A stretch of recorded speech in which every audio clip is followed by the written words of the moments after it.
it's Friday the 8th of July and welcome to our roundup of some of the news stories we have been covering this week at the Christian Institute. First today, Chief Rabbi Lord Sachs says the attempt to impose an equality template on religious organisations is eroding religious liberty. He was speaking to a House of Commons Select Committee alongside representatives from the Church of England, the Roman Catholic Church and the head of the British Humanist Association. The Chief Rabbi warned that such moves mean Britain is in danger of returning to a time when people fled abroad to find greater religious freedom. The attempt to impose the current prevailing template of equality and anti-discrimination on religious organisations is an erosion of religious liberty. That scares me very greatly because we are beginning to move back to where we came in the 17th century with a whole lot of people on the Mayflower and the Arabella leaving England to find religious liberty elsewhere.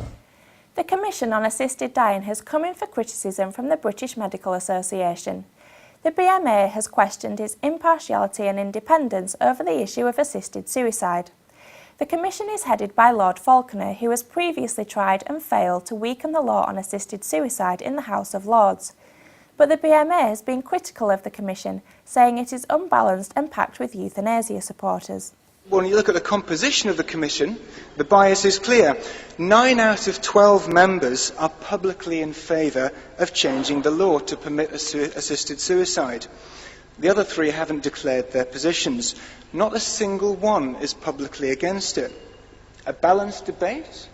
It's funded by Terry Pratchett of Reality Death TV.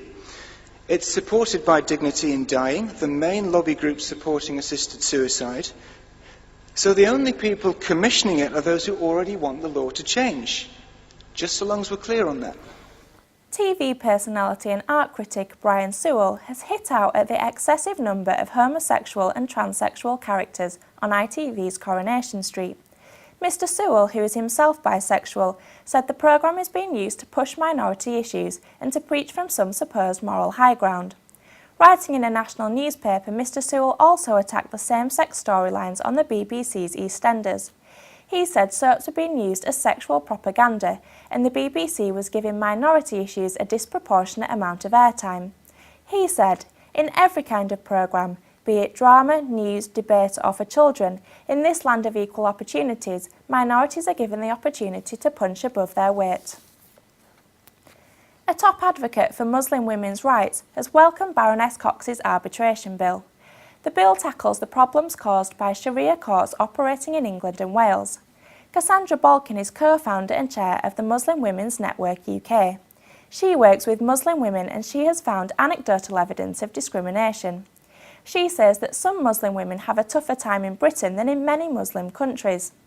She has also welcomed the bill's plans to penalise false claims of legal jurisdiction.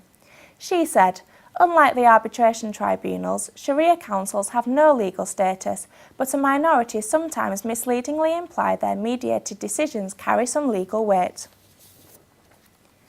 New abortion figures have been released by the Department of Health following a lengthy legal battle with the Pro-Life Alliance. The shocking figures reveal a huge number of babies are being aborted for medical abnormalities, including treatable conditions like cleft palate and club foot. Between 2002 and 2010, nearly 18,000 abortions were carried out on the grounds of disability, with 1,189 aborted after 24 weeks. Julia Millington from the Pro-Life Alliance said, the Alliance is opposed to all abortion at any stage in pregnancy, but terminating babies at gestational ages when they could survive is particularly horrifying. After 24 weeks, abortion is legally allowed only if there is high risk of serious physical or mental disability or the woman's life is in danger. The government's Communities Minister, Eric Pickles, has said that everyone loses out if Christians are barred from getting involved in the community. Speaking to a group of church and charity leaders, Mr Pickles said the government wants to tap into Christians' huge potential to do good. But he warned that some councils are reluctant for Christians to provide services or receive public money, and others have asked Christians to be silent about their faith or not get involved in local communities. When that happens, he said, everyone loses out. Mr Pickles continued, we know that you can make a difference. Raising money for social causes, looking after your neighbourhood and reaching people in their darkest hour, when they are suffering with debt, divorce, drugs or despair. Britain's first IVF lottery is set to launch later this month, giving players the chance to win a baby. The controversial monthly draw will see players spending £20 on each ticket, with the winner receiving £25,000 worth of tailor-made fertility treatment. They may even be offered donor eggs or a surrogate mother. The lottery will be run by To Hatch, a charity which offers fertility advice to couples seeking IVF. But campaign group Comment on Reproductive Ethics warned that turning the process of reproduction into a lottery is unacceptable and possibly breaks European law. And the Human Fertilisation and Embryology Authority has also weighed in, saying that using IVF as a prize in a lottery is wrong and entirely inappropriate.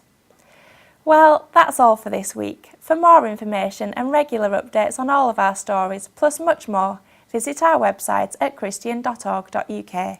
Until next time, goodbye.